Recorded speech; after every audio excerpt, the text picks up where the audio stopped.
I did send some direct messages to a few of you who are missing stuff, despite me reminding you. I have not received anything. So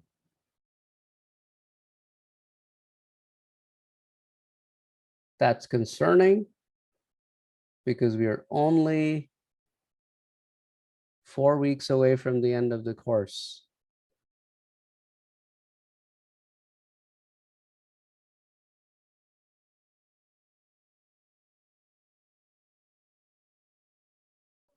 We meet next week, and then the following week is Thanksgiving. Is that correct? Yes, you're right. Absolutely. Absolutely.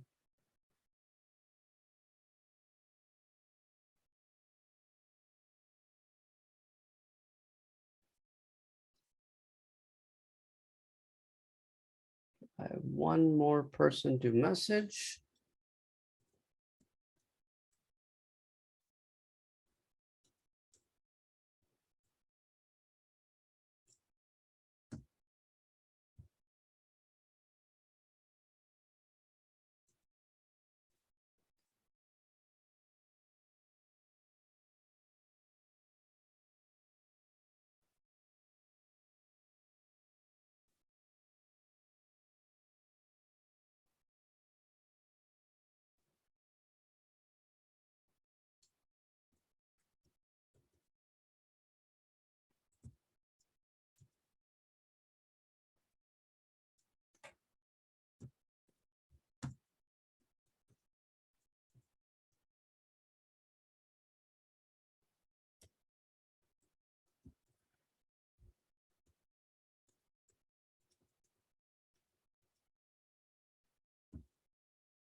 Okay, so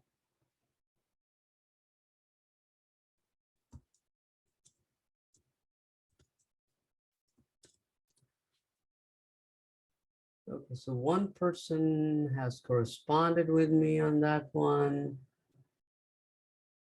And I still am waiting for the other two people I have sent direct messages to respond back to the messages that I've sent. Anyway, okay. So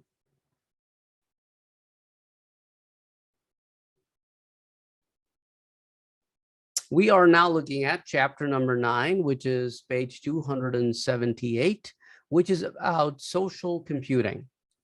In this chapter, we talk about Web 2.0. We talked about fundamentals of social computing. We talk about social computing in business and the 4 different aspects of social computing: shopping, marketing, CRM, and HRM. Then the chapter's learning objectives include describing the 6 Web 2.0 tools and 2 major types of Web 2.0 sites, describing the benefits and risks of social commerce to companies, identify the method used for shopping socially, discuss innovative ways to use social networking sites for advertising and market research, and describe how social computing improves customer service, and finally discuss different ways in which human resource managers make use of social computing. Now, starting with the very first topic we have is on page 278, the introduction. Humans interact, and humans have been interacting for a very long time. It's just like we are now interacting using different medium. Traditionally, we interact using our face-to-face body language, behaviors, and other things. But with this social media coming into place, the norms of social computing has changed. For example, some people have stopped communicating face-to-face for the most part. You only find them behind screen. As a result, when you meet them in person, they're lacking social skills. And they're extremely effective social media people. They interact with you very well on social media, but in person, they can't interact that efficiently. In fact, what you will find in some of these people is that when you're talking to them, they're still looking at their phone and texting and chatting and yeah, think about doing that to your boss, right? Think about doing that during interviews. Think about doing that during your meetings. Think about doing that in any professional setup, and that probably will not fly. So for that very reason, some people have built very different kinds of behaviors. So multitasking, some people call it that I'm multitasking, but actually they're very distracted. So they're so distracted that they are continuously, they want to do many things at the same time. And that's what basically a different kind of behavior has come into a workplace. So again, social computing is indeed focused on improving collaboration and interaction among people. However, we always need to have some kind of medium in place. Social computing makes socially produced information available to everyone. However, the problem is that there's so much information available all the time that we can just never catch up. Especially if you are interacting with international people, forget it. Because when you are sleeping, they're awake. When you're awake, they're sleeping. But when you're awake, somebody else is also awake. So it's just like you're constantly trying to catch up. So in social computing, users rather than organizations produce, control, use, and manage content via interactive communications and collaborations. Now, thinking about social computing in general, if I click on this definition over here of social computing, it takes me to the end of this chapter, which it talks about all the definitions. It is a type of information technology that combines social behavior and information systems. Why? Just to create value. Value for who? Value for the business. That's basically the main focus is. But now you are interacting with your social behavior. You're combining that with information systems, which is not limited to just your Facebook page or LinkedIn page. It's basically a lot more than that. Anyway, let's go back.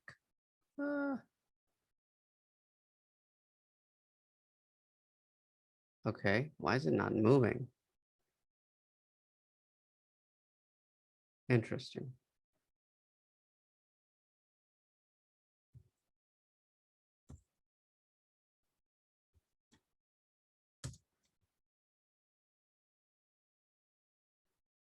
Come on.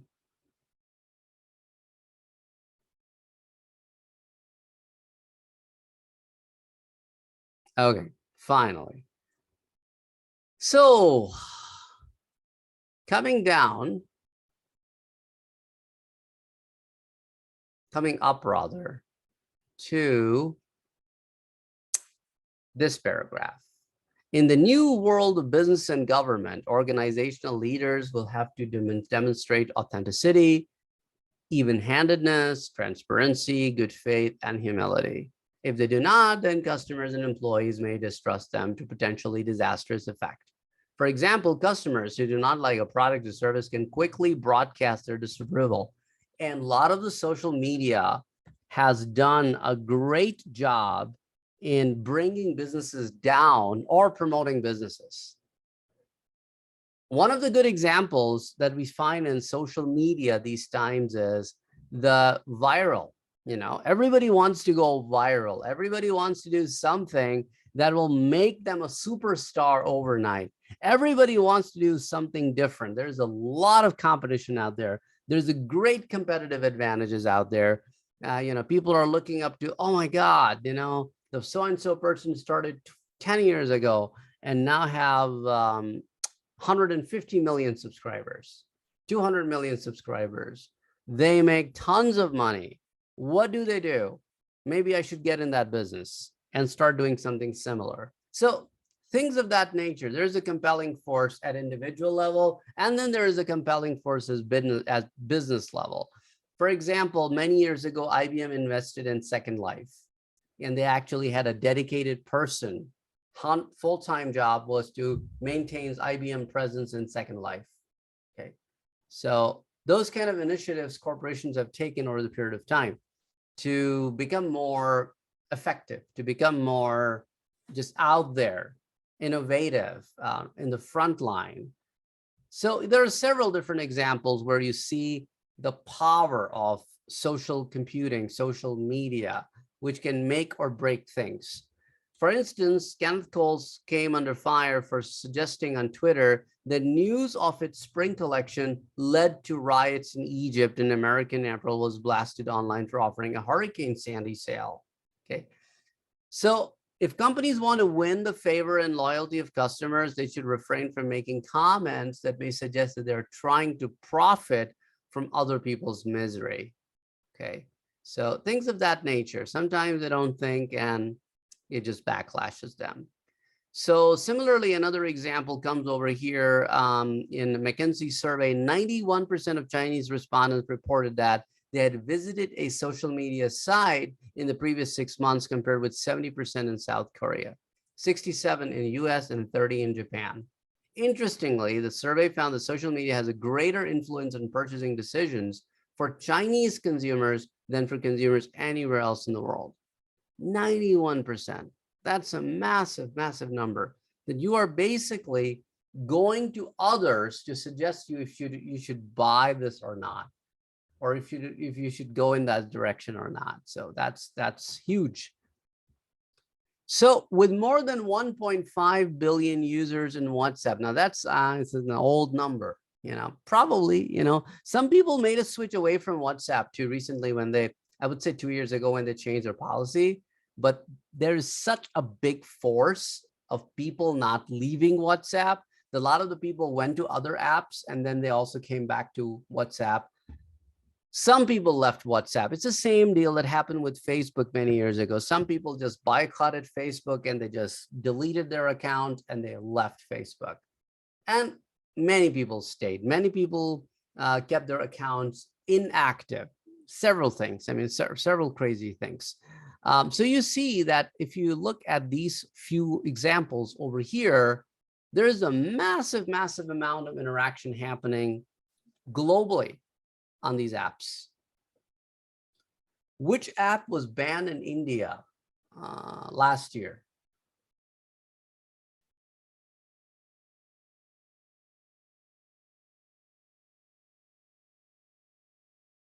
Anybody remembers or anybody knows? Which app? TikTok. TikTok, right? Okay.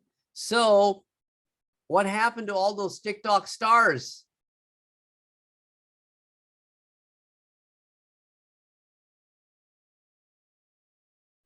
Poof. God. Poof, right? Overnight poof. So what did the Indians do? I mean, like, we're talking about 1.4 billion people, right? It's not a small country. Talking about maybe 1/5 of the world population. Who gained from that move?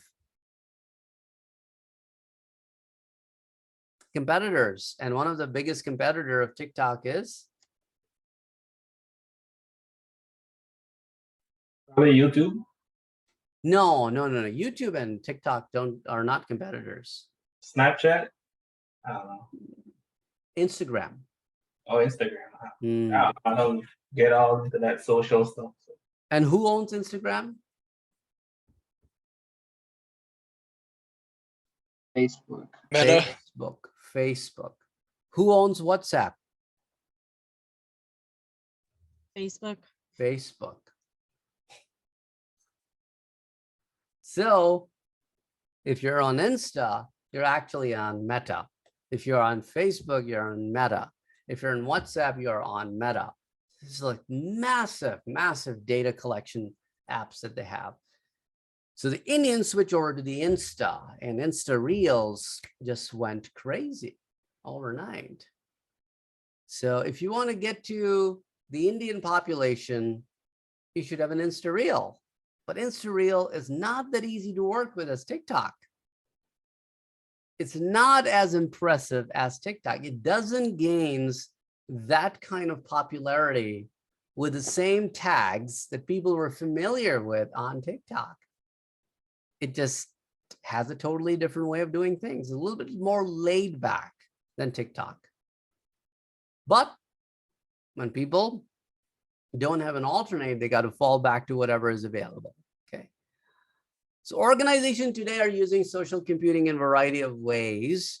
A lot of the corporations have social media presence.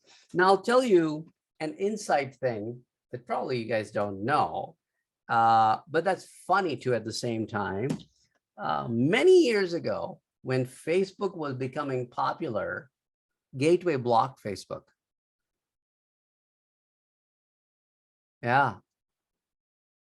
You could not access Facebook from any of the Gateway computers while on campus. It was just blocked. So some students started going through portals which were not blocked to log into their Facebook account. And that was the only way they could do that. But again, you know, when Gateway sometime in the past realized that a lot of the businesses are actually building their Facebook pages, is when Gateway actually went in that direction and the block was lifted. And that was many years ago, you know, I mean, yeah. Social media had a lot of negative connotation to it. A lot of negative connotation to it. Still does with some people, but yeah.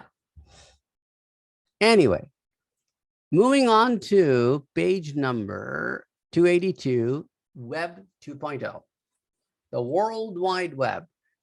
Web 1.0 was a one-way traffic. Web 2.0 is a two-way traffic. It allows you to interact both ways. So unlike 1.0 websites, 2.0 websites are so much like you can interact different ways. For example, if you go to, let's say, Amazon.com, okay, and right away you, let's say, click on something. I'm going to click this guy, okay. So I can get to see so much information, not just from Amazon, but from other people, like ratings. Like if I click on the ratings, or if I click on the stars, there's a breakdown. What percentage of customers gave 5-star rating to what percentage of customers gave a 1-star rating, okay?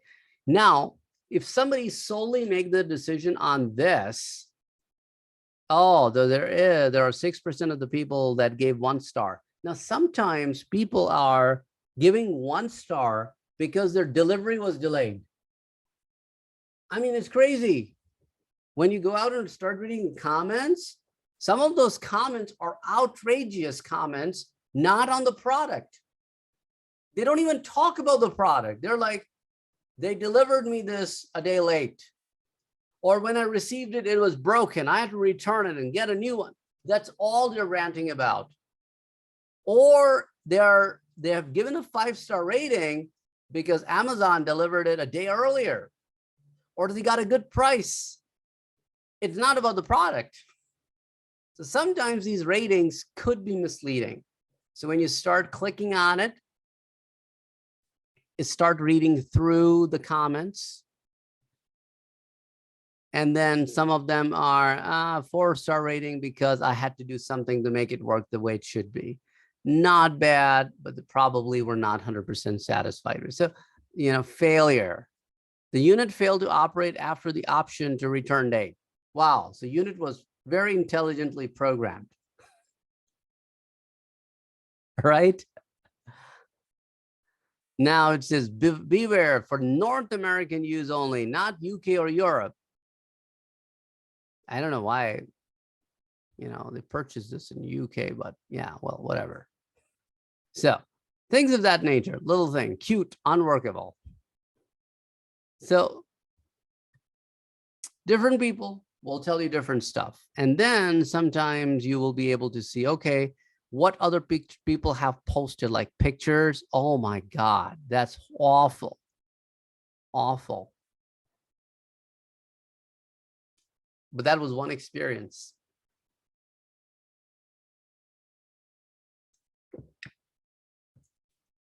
Anyway, so Web 2.0 started this collaboration, user-centered approach, where people were dictating what worked and what did not.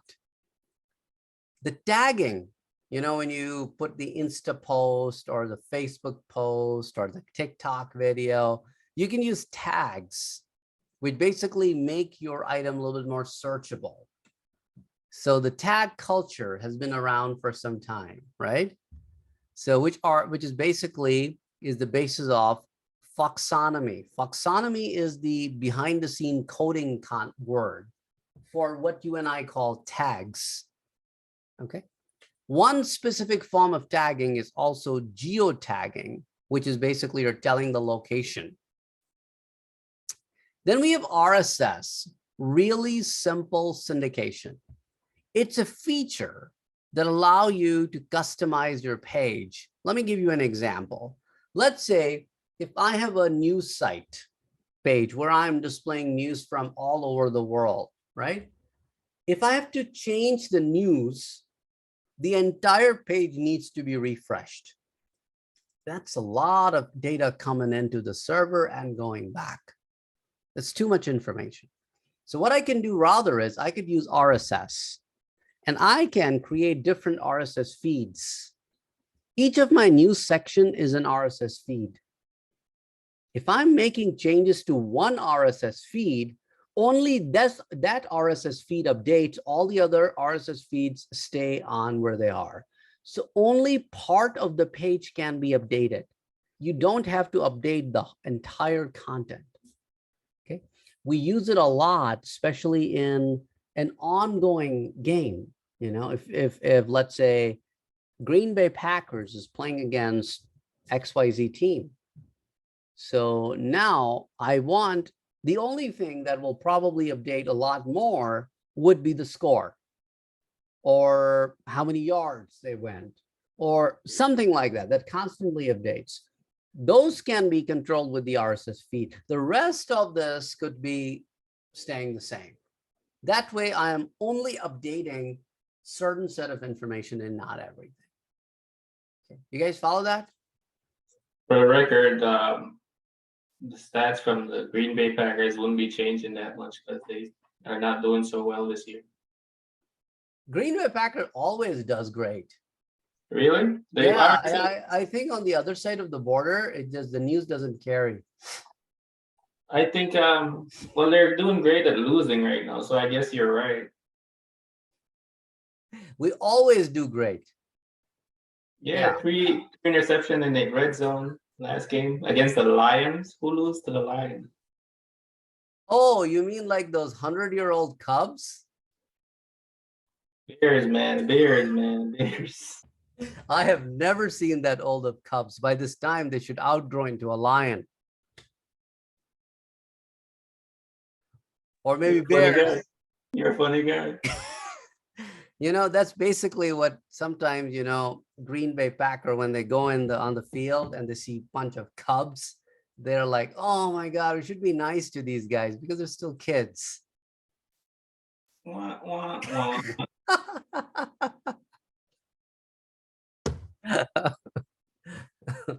You got to play nice with kids.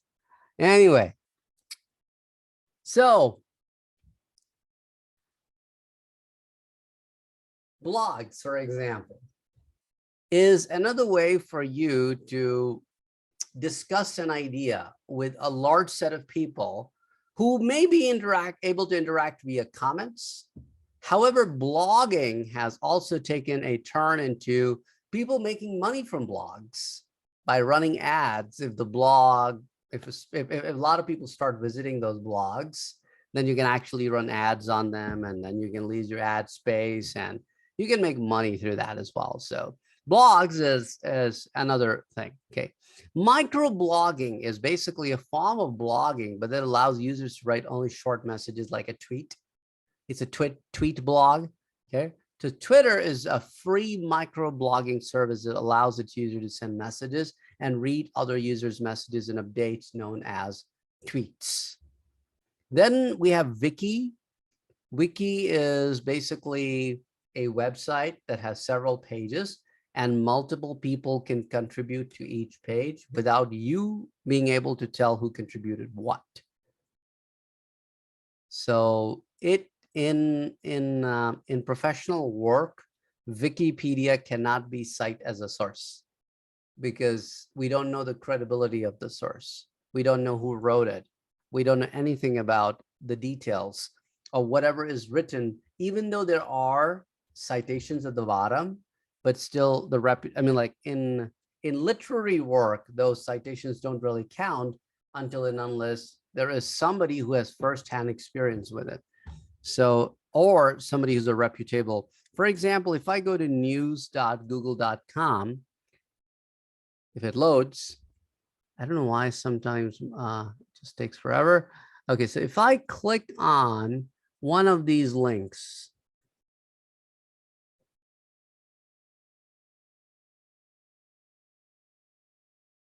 you'll see that anytime there's a news article out there, I know who the source is. The source is this website, CNBC, which we all know is a reputable site, or it has at least some worth as opposed to a blog post about a news. So if I'm writing a literary work, I'm citing CNBC as a news reporting agency, and then I have the author's information as well that I can cite that, okay, this article is being written by Holly Elliott and Amanda Mason. And who are these people? So I click on their names and it tells me who these people are and why they could be considered somewhat authority on the subject matter because they have an experience, blah, blah, blah, blah. You don't find that kind of information in Wikipedia. The person who paraphrased it, you don't really know. They could be high school dropouts. They could be people with literally no skill set. It's just their opinion about that subject matter. We don't know. We don't really know. So that's why we can't really use those. It could be a good place to find resources on a subject matter, but can't cite it. Similarly, we have social networking websites out there. There's so many of them. It's just crazy, right? The whole idea is to have a social structure which comprises of individuals, groups, organizations linked by values, vision, ideas, financial exchange, friendship, kinship, conflict, or trade, all of these areas where things revolve around. So we have some socially oriented sites like Facebook, Insta, High Five, or some professional sites like LinkedIn, or some media sharing sites where you could be sharing your audio, video, whatever, okay?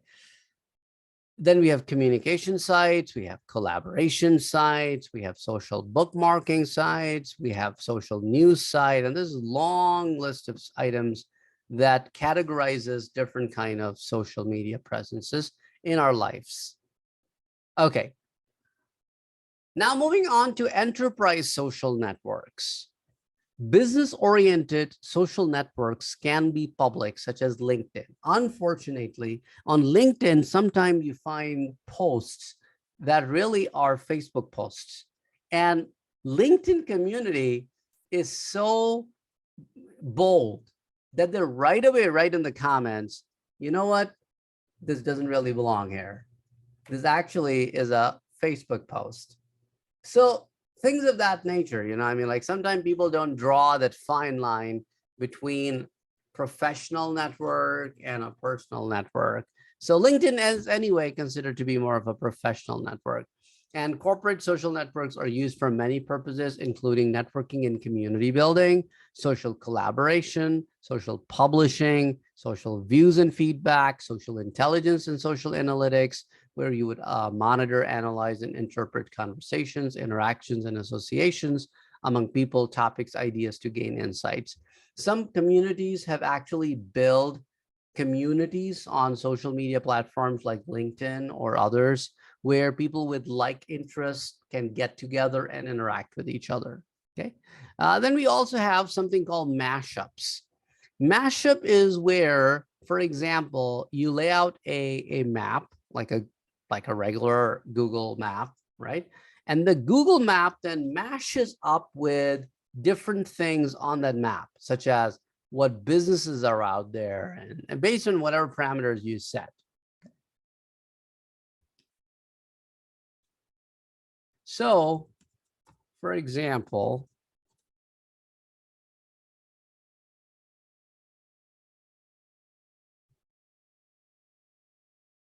I am right now looking on Google Racine map. Okay. So it is basically, let me see things at higher level in the Racine. Okay. So I can hover, this is all because of the mashups. So we have a map on which we have layered things. If I start zooming into it a little bit more, then I can see a lot more stuff. Okay. And if I zoom in more, I can see even more stuff.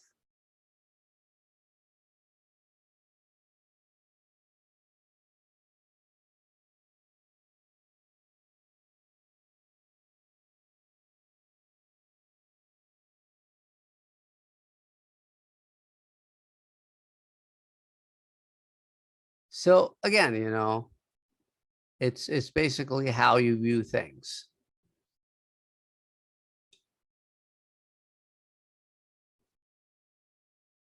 And if I zoom in a little bit more, here you go. We have Gateway Racine campus, bookstore, and that's the Racine campus.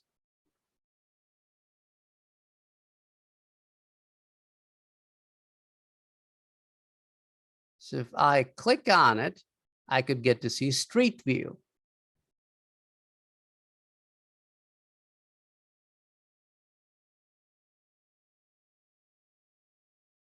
You probably might have explored this. I hope some of you might have explored this, right? This kind of feature on Google Maps. Yes, no, yes, okay. Yeah, I've used it before to find address when I, especially if I got invited to like a party or something, I want to see exactly where the house is, so I would use it. Yeah, sometimes when you go to the new places, you want to really see how the streets look like.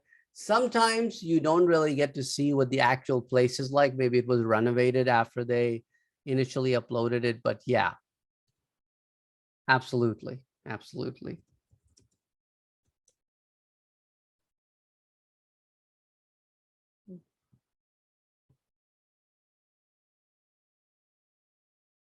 Okay.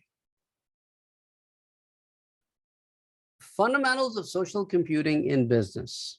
Social computing in business or social commerce refers to the delivery of electronic commerce activities and transactions through social computing. Social commerce also supports social interaction and user contributions, allowing customers to participate actively in the marketing and selling of products and services in online marketplaces and communities. So we are basically doing the business on this platform.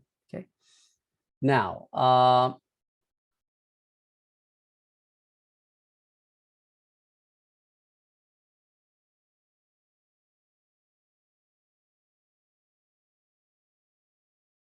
I am trying to bring something else here.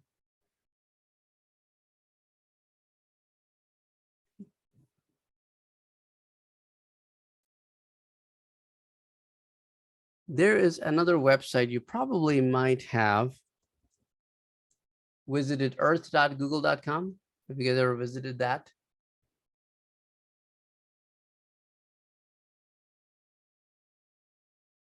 Okay. It basically lets you look at the globe, and then you can zoom in, zoom in, zoom in.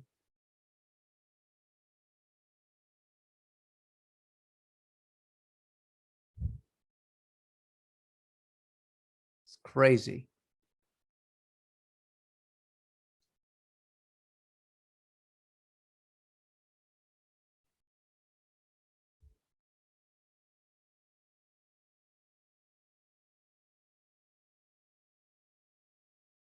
Anyway.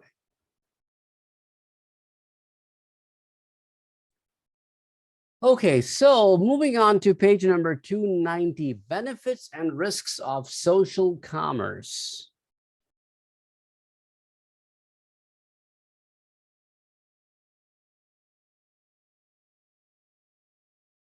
Oh, I forgot to show you guys one more feature. I should bring that up again, earth.google.com. If it loads correctly. Okay, here we go. Okay.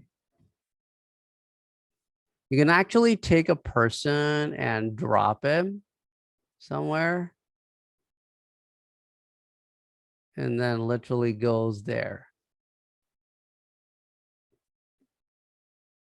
Isn't it cool?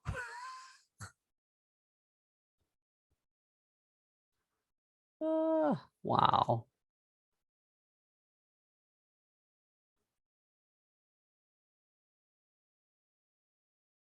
That is cool. But there's some place you're restricted to do this, right? That you, like I can't drop some money in like Belize or something. It always says like I don't know. the area is out of some, I don't know. I remember what it said, but it was like I couldn't, like I was trying to show people like where I live and where I grew up, and it wouldn't let me show like my house, because it's like you can't just like zoom into somebody else's country. You could zoom anywhere in America, but you can't zoom outside of it. Well, this is not in America. Oh, really? Yeah, this is Africa. You just let you zoom down just like that? You can tell by the English that it's not America. Look at the spelling of center. Oh, yeah. How did you get here? Where did you go? I basically went to the map and I dropped this yellow person somewhere on the globe, and it just took me there. That's crazy. Yeah.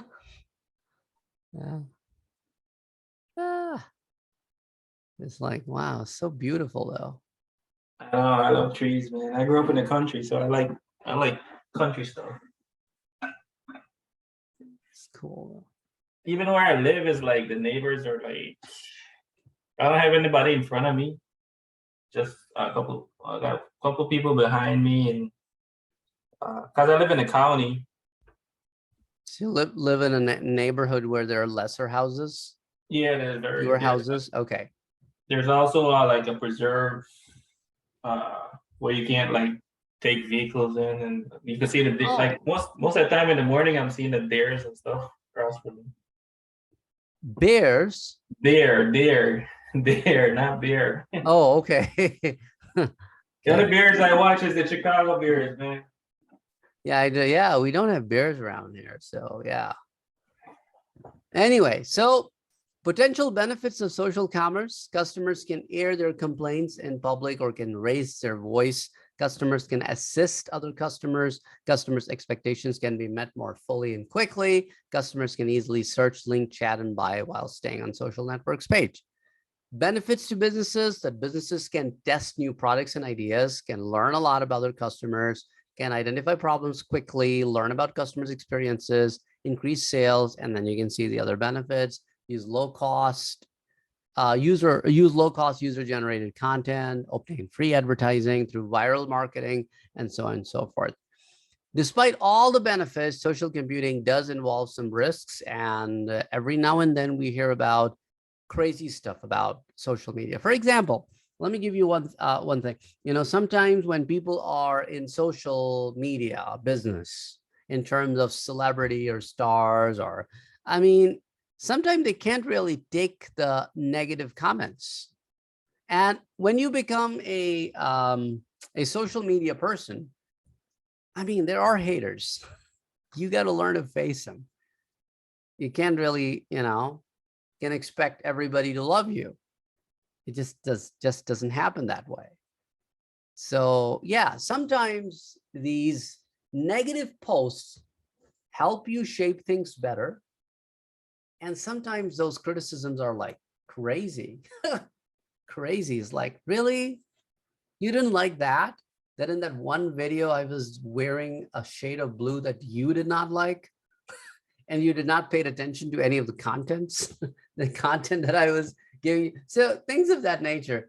Or I didn't really like your hairstyle. I don't like, I mean, so it's more like negative comments, or, oh, I don't like you. Don't tell you why. It's just like, I don't like you. Those kind of stuff. It's just part and parcel of social media life. So it's just, people, I mean, like I used to go to school with people who simply wouldn't use any Microsoft products. And I mean, like, why do you hate Microsoft so much? They're like, because it's too big. I'm against market monopolization.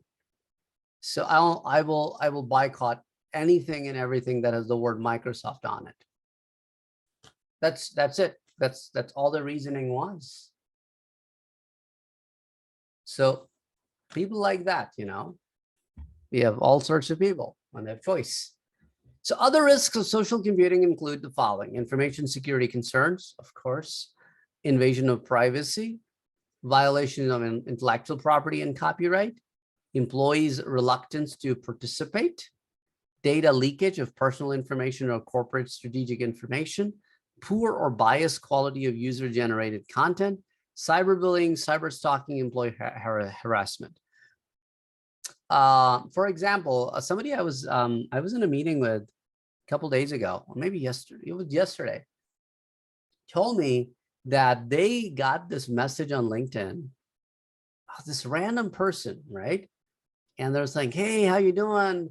Like, okay, I came to know that you work at Gateway and you work in student services, for example.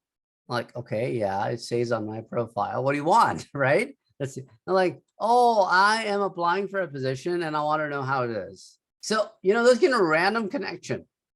People will just find you somebody who works in human resources or in student services or something, and they will just approach them directly on social media. So things of that nature. Twitter, 20% of the Twitter accounts were bots. Okay, or we see this today. It's in the news that Meta is letting go a lot of people who don't really know yet how many of them will be let go, but after 10 years, and that's how the corporate America works. Twitter had a change of ownership, and we all know what Twitter is going through. So yeah. Anyway, moving on to collaborative consumption, which is an economic model based on sharing, swapping, trading, or renting products and services, enabling access over ownership. So for example, if we did not have money, we traded time, meals, favors, or personal belongings, which at some point in time, if you remember in the good old days, we used to call it barter system, right? And there were some websites out there in the initial stages, which were based on bartering, where people were trading commodities. So that's basically how that whole barter system was. So people when they didn't need anything, they would just go out to other people who need it and give them that item in exchange for something else.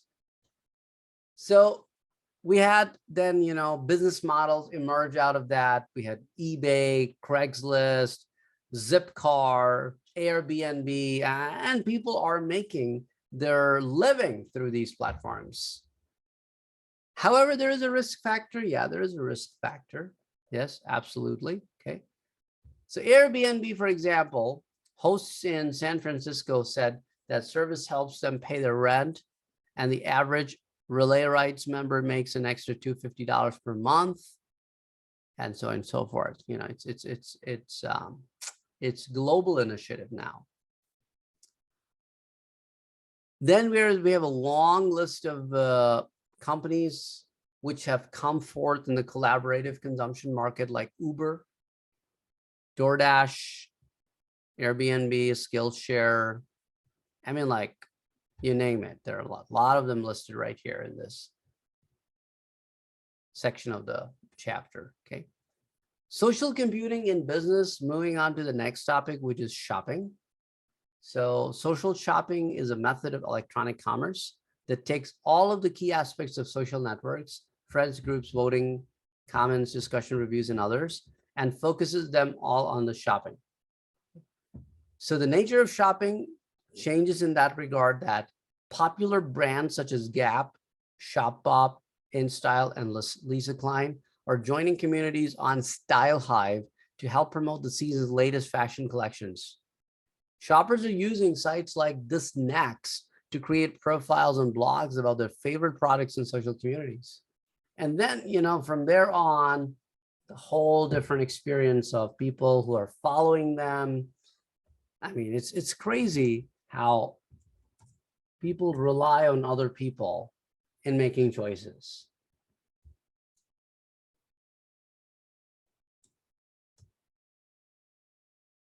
Let's see. Thisnext.com. Here we go. Thisnext.com. This is how the site looks like. Okay. So if I go down and I don't know, education, college, university, what? Nothing? Oh my God. Films.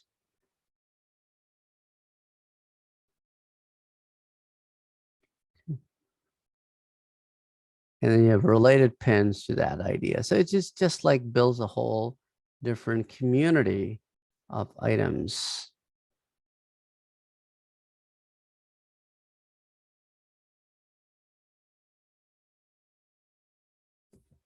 And somehow people would spend hours searching through this kind of stuff and looking for stuff. It's like window shopping. So also we have websites like shopping.com where people would go compare stuff, Google Shops, portals of that nature. And yeah, it's just like, okay, moving on to group shopping. Groupon, for example, allows multiple people to shop for the same item. As a result, because of the bulk buying, they get a cheaper rate. That's what basically the group shopping idea is. So there are sites like Groupon and Living Social and stuff like that, which bank on that idea. Shopping communities and clubs. So shopping clubs host sales for their members that last just a few days and usually feature luxury brands at heavily discounted price. That way, the luxury brands can actually get away with some of their inventory, and these sites make money in membership and probably may get some percentage from these luxury brands too. All sorts of business ideas, right? Social marketplaces act as an online intermediaries that harness the power of social networks. So Craigslist, for example, provides online classifieds in addition to supporting social activities. Fotolia is a social marketplace for the community of creative people. Flipsy can be used by anyone to list, buy, and sell books, music, movies, and games, and so on and so forth. Social computing in business, the next is marketing. So marketing can be defined as a process of building profitable customer relationship by creating value for customers and capturing value in return. So you need to define your target audience. You need to develop your message and decide on how you will deliver your message and then follow up. And that's basically what's called the marketing campaign. And then, of course, on the social media, it is slightly different than it is in the other parts. Advertising on social media refers to advertising formats that make use of the social context. So one of the things that you would want to spend money in if you want to grab these people is to buy search results or to pay these marketing companies who are collecting user clicks. And then after you buy that information from them, then you market your product to the customers who are interested in stuff that you are selling. It's just like a whole spaghetti of stuff. Market research, traditionally, marketing professionals use demographics compiled by market research firms who are constantly collecting data from every click that you make. Even, for example, if you're watching a Netflix movie or Netflix show, they're generating data behind the scene that they're selling, or cable, or other places. I mean, how many shows were aired? How many people were watching XYZ show? And, how popular it is. For how long did they watch? Did they watch the whole episode? Did people started dropping off after 20 minutes? Or number of people who watched the first episode, how many of them are returned? How many people watched the first show, view? How many of them actually watched the return one? I mean, all sorts of crazy data that you can generate on all sorts of stuff. And that's how you can figure out what is profitable for you as a business and what's not. It's unbelievable how these dashboards are executed and are used behind the scene. It's unbelievable when you go like, oh, wow. Did I give them all this data? Yes, you did, without knowing. So customer sentiment expressed in Twitter, Facebook, and similar sites represent incredibly valuable source of information for companies. So you might have seen on some of the websites where businesses would go out and will try to make customers happy who are not happy. For example, I've seen at some places where Best Buy would dedicate a person, would go through the comments, and if somebody is not satisfied and they can fix that, they will reach out to the customer in the comments and, okay, connect with me and we'll try to figure out a way to resolve this issue. Those kind of things. Okay, moving down to social computing in business, CRM. The customer service profession has undergone a significant transformation, both in the ways that customer service professionals conduct business and in the ways that customers adapt to interacting with companies in a newly connected environment. Even though CRM will be discussed in detail in chapter 11 in 2 weeks, but this chapter only introduces the social aspect of it. So customers are now incredibly empowered. And an example could be that Papa John's Pizza fired a cashier at one of his New York restaurants and apologized to an Asian American customer for a receipt that identified her as Lady Chinky Ice. Okay, so that kind of stuff. And CRM is so common these days that without you knowing, for example, when I was teaching at DeVry University, I mean, like as a faculty, I had to use an aspect of CRM for retention purposes that helped the advisor with the student retention. And I was controlling one aspect of it and they were controlling the other aspect of it. Absolutely. Absolutely. Then comes social computing in business, HR, or human resource management. HR in many organizations uses social computing applications outside their organizations recruiting and inside their organizations. For example, the Deloitte created a social network to assist its HR managers in downsizing and regrouping teams. So both recruiters and job seekers are moving to online social networks and recruiting platforms. And for some, it's a success. For some, it's not. But it's happening. One HR director uses the HR social media management software, Bullhorn, which allows her to post jobs to 8 different social networks simultaneously. Or we have had people who told us that we have applied to like 100 jobs in 1 click, right? It just mass emails the resume, that kind of stuff. Onboarding is how new employees acquire the necessary knowledge, skills, and behaviors to become effective members of the organization. Through the use of social media, new hires can learn what to expect in their first few days on the job and find answers to common questions. Similarly, employee development could also be used in this regard. A number of HR professionals are using enterprise social tools such as Chatter, Yammer, and Tibber to tap into the wisdom of every employee and collect the information. And that's how they're running their business. Finding a job. The other side, as I told you, is where people are constantly looking for job, places like LinkedIn. I mean, LinkedIn recently added this feature that you can set your parameter, and on periodic basis, maybe daily, they notify you that X number of jobs were posted on LinkedIn based on your criteria. And it gives you the entire job listing, and then you can apply for those jobs. So things like that.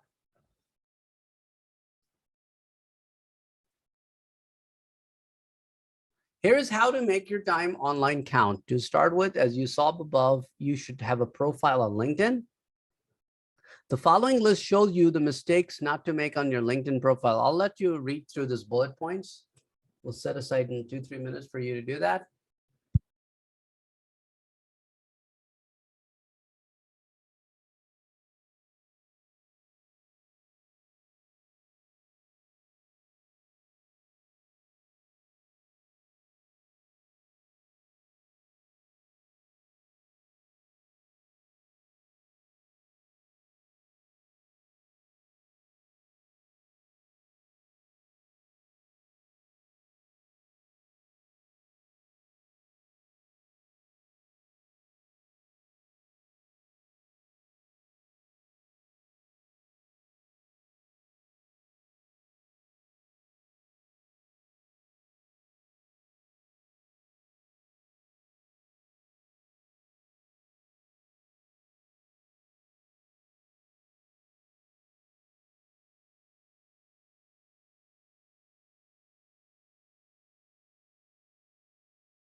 Okay, so once you're done with that, go over the chapter summary. And that will give you some insight into the chapter.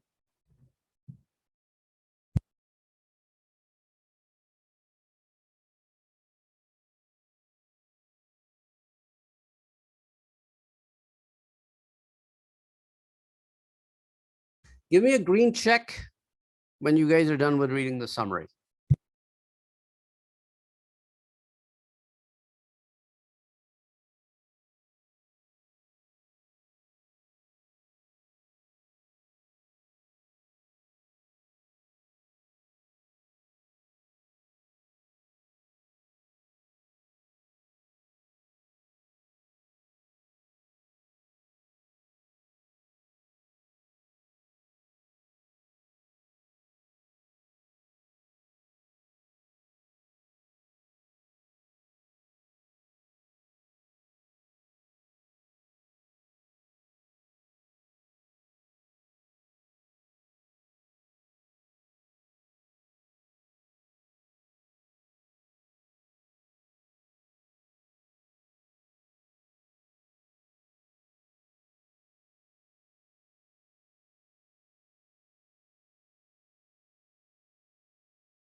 So you will read this case and then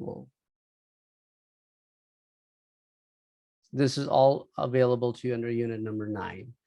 And for any of you who have past due items, please work on them. I did close all the items till unit 5. However, considering that some people want to turn in some of the stuff that is from the prior weeks, I have opened those again, hoping, I mean, like I just closed them yesterday. So I've opened them again because I really want you to succeed and pass and not have to wait another year for you to retake this course. So if you are falling behind on previous items, now is the time to start working on it. Don't wait till next week. Don't wait till Thanksgiving. Don't wait till the week of the finals. Do it now because you will get very busy the week of finals. So that's why if you are falling behind, catch up on this stuff. And yes, as we said earlier, we will be meeting next week, the 17th, and then we will be meeting on the 1st of December because 24th is Thanksgiving. So we will not be meeting that Thursday. And the other thing I wanted to bring to your attention is the week where we will be doing 2 chapters the same night. And that will be next week. We'll be doing chapter 10 and 11. So we'll be going slightly quicker compared to the other weeks. So we'll be doing 2 chapters and all the things that I will. So you will have 2 weeks to do the stuff for the 2 chapters. So whatever gets assigned to you on the 18th will be due by December 1st. Okay. So just giving you a heads up that it'll be double stuff next week. So that's why if you want to do a catch-up thing, do it now, because when you're back on December 1st, you will have 3 items to do that week. You will have chapters 12 quiz, you will have chapter 12 assignment. And again, we'll be doing 2 chapters on December 1st too, but I'm only giving 1 assignment on December 1st because you also need to work on the final. So for the next 2 weeks, we'll have 2 chapters on each night. So that's why we'll be getting busier. So this is the time to catch up.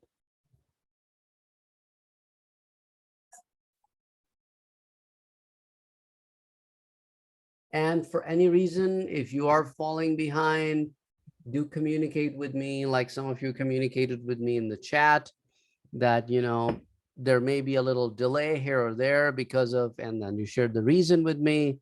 That's okay. But I'm more concerned about those people who are still working on assignment 2, assignment 3, assignment 4, assignment 5, assignment 6. You know, that's more concerning because that stuff should have been done in September and October. And now we are approaching the 2nd week. We are actually finishing with the 2nd week in November. So those are the people that I'm more concerned about than those who are a few days late on the current assignments.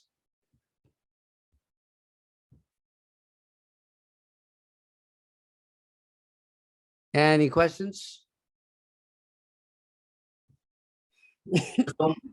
Don't forget me.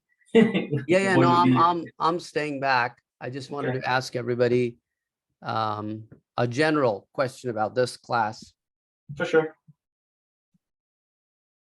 before you guys take off, and I'll see some of you tomorrow and the others next week. So, yep, good night.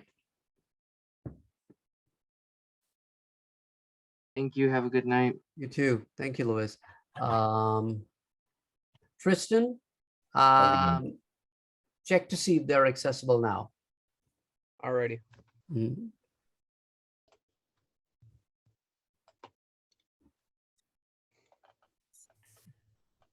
Yep, they're back up and operational. Cool. Awesome. So I'll be looking forward to it. It also seems that I did all the questions regarding the discussion ones. So I'll Oh, have to pick out which ones I need for the assignment and post those in. oh, yeah, yeah. You probably did a lot more work than you needed to. At least I got them done. Okay, cool. So turn the stuff, so the quizzes as well as the assignments, and then at least you have those, then you just need to upload them. And Right. then you need to also catch up on the stuff after midterm. Yep. Cool. Thank you again, Professor. No problem. Take care. Good Have a night. good night.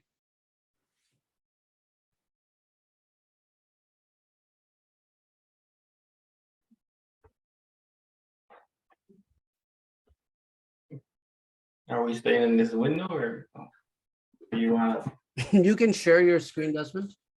Yeah, I'll do that right now. I already pulled it up too. So I cannot compile this. Hold on a second. Can I see your P file, books, please? Okay, here's the problem. I could see the problem right away. Okay. What did you call this guy? Book, right? Yeah. Okay, now go to your logical file. Look at the very first line. You're saying books. Yeah, but even if I fix that, watch, I'll show you right now. Okay, fix it, and then we'll look at it.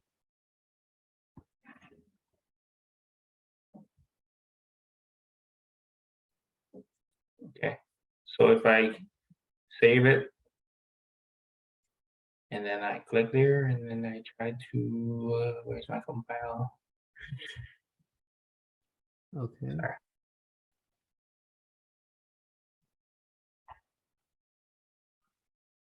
Okay, now let's see. Actually, can you go back to book? Okay, can you compile this one? Yeah. Did you compile this one yet? Yeah. Let's compile it again. Because it was complaining about the object not found in your in your logical file. So can you check your commands log? Scroll down.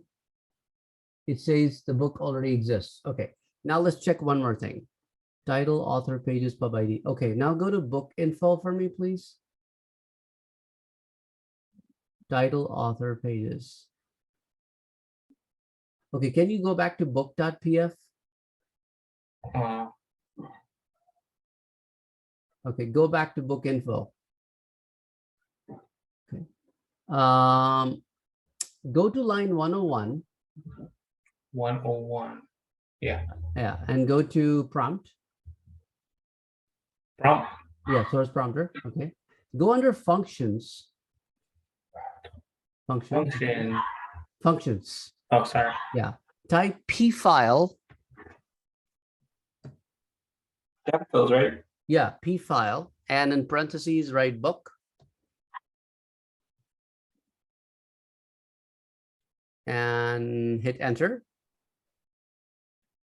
Okay, go to your first line. And go to source prompt. And delete everything in the functions. Source prompt. Okay. Yeah. It gotta work, man. And hit enter. Okay, save the changes and try compiling now. Okay. Let's click in here.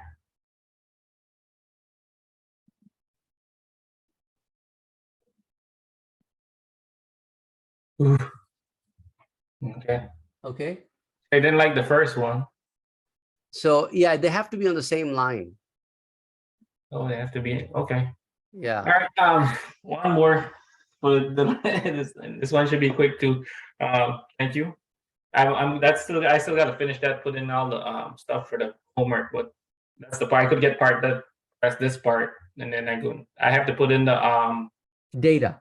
the data, correct? Yeah. Uh, So which was the other question you had?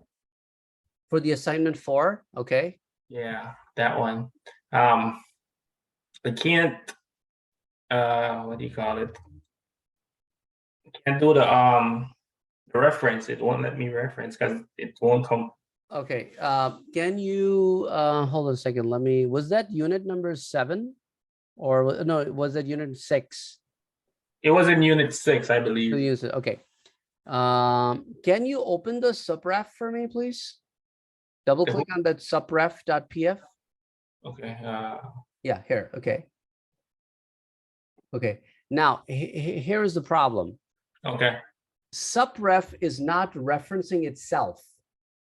Oh, you are in suppliers now. Okay. Can you open subref? This is suppliers. Go Okay, to my fault. yeah. Okay. Yes. Yeah. Okay. Hold on a second. Subref. Name. Subcity, sub-SD, subzip. Okay, now can you go to suppliers? Suppliers.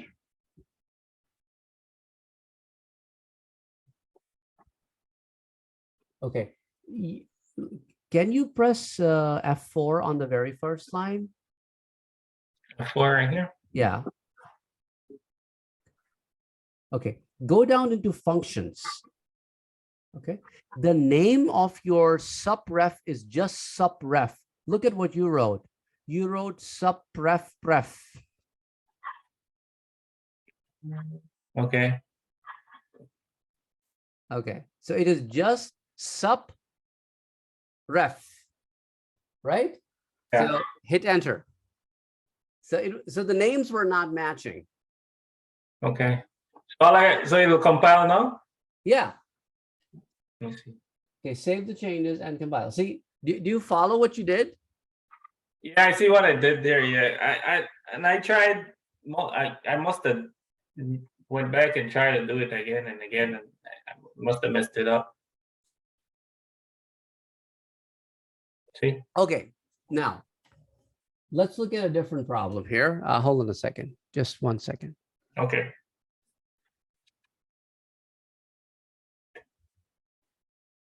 It is complaining field not found. Okay. Trust me, I sat behind this. I followed all the videos. I tried to figure out where did I go wrong? I couldn't figure it out. Can you double click on the second error? Yes. It's like this one. Uh-huh. Okay, so it is complaining about subcity and sub-ST.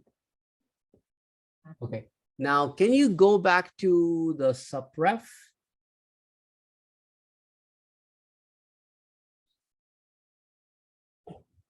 Just,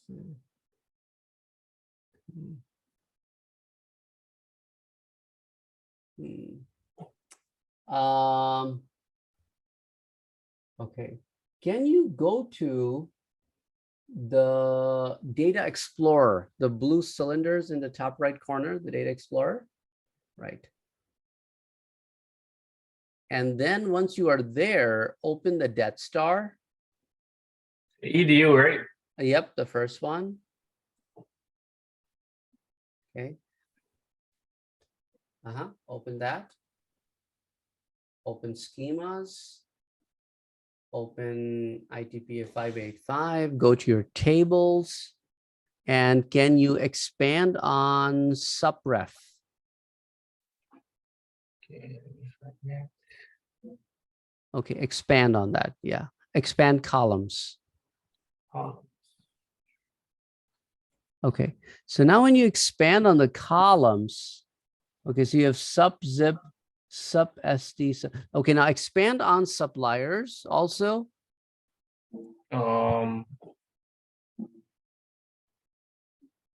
Columns as well. Yeah. Okay, so okay, somehow supplier exists. Okay. Can you right click on supplier? No, this is no, not supply. Supplier was never created. Okay, forget it. Close supplier, okay, because your suppliers is never created. Okay, so you have sub SB, okay, ST. Okay, go back to your suppliers.pf.